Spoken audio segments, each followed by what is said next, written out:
Terima kasih masih bersama saya Boji Cuca di channel Pecinta Kita.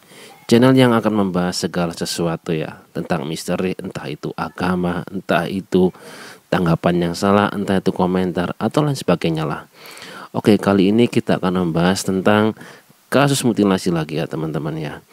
Di Surabaya pada 23 Januari 2025, dunia digemparkan dengan penemuan mayat wanita dalam koper merah di Desa Dadapan, Kecamatan Kendal, Kabupaten Ngawi, Jawa Timur. Korban yang kemudian diidentifikasi sebagai Uswatun Hasanah, 29 tahun, ditemukan dalam kondisi mengenaskan. Penemuan ini memicu penyelidikan intensif oleh aparat kepolisian untuk mengungkap pelaku dan motif di balik kejahatan tersebut. Oke teman-teman, lagi-lagi kasus mutilasi ya, yang sungguh kejam ini. Menurut saya sangat kejam sekali ya. Pasti ini kalau nggak asmara atau hutang piutang atau dendam teman-teman. Maka dari teman-temannya, berhati-hatilah teman-teman. Selalu berhati-hati dalam melakukan apapun. Ya, karena kadang impian tuh nggak seindah kenyataan. Kenyataannya maunya A, impiannya B. Kadang impiannya A, kenyataannya B. Jadi ya perlu latihan lah. Kadang kita ini harus butuh latihan ya. Nggak hanya cuman modal aku sanggup, aku bisa, aku kuat, aku sabar. Nah ternyata kalau gini gimana? Oke, kita baca berita selanjutnya ya. Identifikasi pelaku dan motif kejahatan. Polisi berhasil menangkap pelaku berinisial RTH 33 tahun yang diketahui sebagai suami siri korban. Motif pembunuhan dan mutilasi ini diduga dipicu oleh rasa sakit hati dan cemburu. RTH merasa tersinggung karena korban diduga menjalin hubungan dengan pria lain yang memicu amarahnya hingga melakukan tindakan kejam tersebut. Nah kan, kalau nggak dendam, sakit hati, asmara.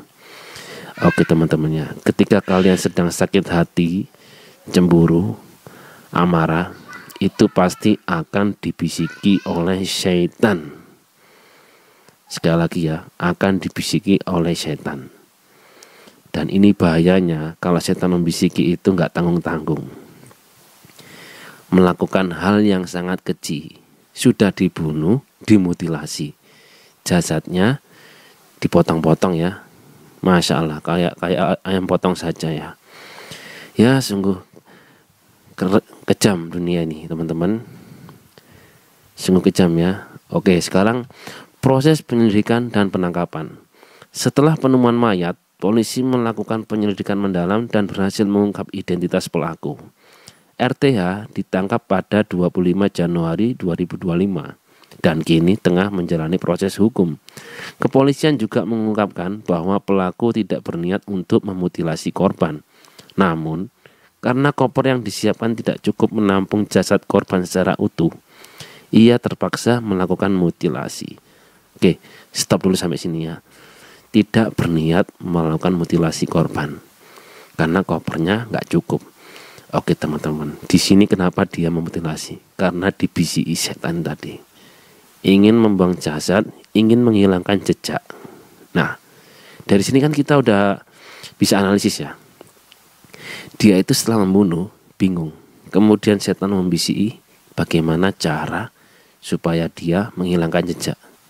Yaitu dipotong-potong atau dimutilasi karena kopernya itu nggak cukup kalau jasad utuh, jadi terpaksa harus kayak dibuat kecil-kecil gitu ya. Kalau kita masukkan mainan itu kopernya nggak cukup, jadi kita harus pisah dulu tangan, kakinya, badan, kepala. Jadi orang ini mungkin meniru gitu karena nggak tahu ya, karena itu sebelumnya karena belum pernah melakukan seperti itu. Tapi tiba-tiba dia punya keinginan seperti itu. Ya tadi. Oke, lanjutannya, dampak kasus terhadap masyarakat. Kasus ini menimbulkan keprihatinan mendalam di kalangan masyarakat, terutama terkait dengan isu kekerasan dalam rumah tangga dan pentingnya penanganan kesehatan mental. Keluarga korban berharap agar pelaku mendapatkan hukuman setimpal dan menjadi pembelajaran bagi masyarakat untuk lebih waspada terhadap potensi kekerasan di lingkungan sekitar. Nah, ini teman-teman, dampaknya ini juga bahaya ya. Orang yang tadinya tidak punya sifat psikopat, karena melihat berita ini mungkin bisa saja jadi psikopat.